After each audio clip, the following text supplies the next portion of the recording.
Hello everyone, myself Dr. Sonia and currently I am working in the मान hospital Rohtak. आज हम बात करेंगे कि बैक पेन क्यों और कैसे होता है और कैसे हम इसका ट्रीटमेंट कर सकते हैं। तो बैक पेन जो हो रहा है हमें, वो एक तो ये होता है कि जैसे जैसे हमारी एज आती है तो डिजेनरेटिव चेंजेस बॉडी में होते रहते हैं, तो उनकी वजह से भी बैक पेन आ सकता है।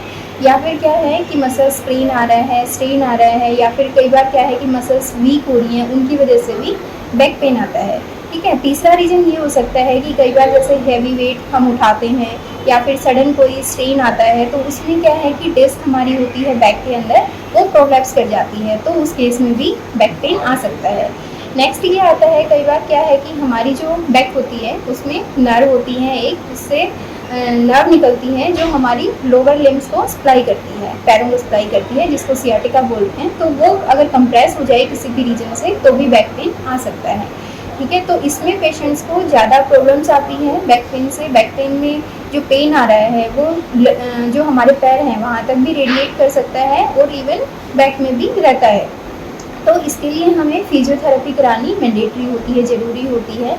अगर फिजियोथेरेपी कराएंगे तो उससे क्या है कि बैक पेन भी कवर अप होगा और मसल्स का स्टेमिना भी बढ़ेगा।